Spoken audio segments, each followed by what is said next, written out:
What is good people? You are now listening to another episode of At the Plate with Danny Foxworth.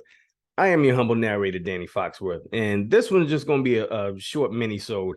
So it's the tail end of my vacation. I got to spend the weekend up in Durham, North Carolina, chopping it up with family. Good to see them, and it's always a good time hanging out with them. And that's yesterday, which was Saturday.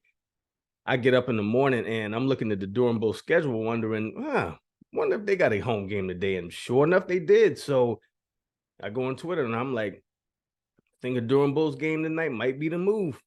And I'm sitting here contemplating, do I pull the trigger on getting the tickets? And shout out to Nick Jew, friend of the podcast. Y'all check her episode out, the Dave Stewart Effect, diehard Oakland A's fan. She tweets in the comments, do it. I was like, you know what? I'm going to do it. And so I got the ticket, pull up to the game that afternoon. It's a 5:30 start, and unbeknownst to me, it was a doubleheader. I'm like, sweet. So sitting out in the outfield, the weather was super cooperative, nice sunny day.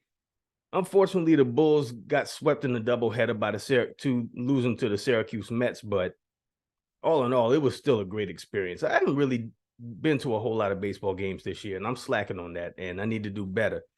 And also, speaking of beautiful occasions, the previous night, well, let me preface this by saying I always make it a habit of telling people to meet your internet friends in real life because I've never had a bad experience, and Friday night was no exception. I met up with my homie JBraze, another guest on At the Plate. He's a diehard Cincinnati Reds fan. Make sure you check out our episode with him entitled Eric D as President. He was on his way to the beach in North Carolina for a family vacation, and he stopped in Chapel Hill for the night. And he hits me up. He's like, "Yo, I'm in town, man. Let's meet up." So we met up on Franklin Street at a spot called Beer Study. Nice, super cozy spot. And yeah, super chill dude, man. Cool vibes. I walk in the door, we dap, we hug, and we immediately get to just bumping our gums about baseball, specifically his Cincinnati Reds, because them jokers are red hot right now after calling up the stud Ellie De La Cruz. I mean, what can you say about this guy? 15 games into his career and he hits for the cycle. The Reds go on a 12-game winning streak. I mean, back in April, they were face down to dead in the water. And now them jokers are in first place. I'm telling you, boy, it's been something to witness with him. I'm trying to think of the last player that got called up that really just set the league on fire. Probably not since like Yasiel Puig and maybe Jeff Francoeur. And yeah, he's extremely fun to watch. If you're not paying attention, Ellie De La Cruz for the Cincinnati Reds, man's a monster.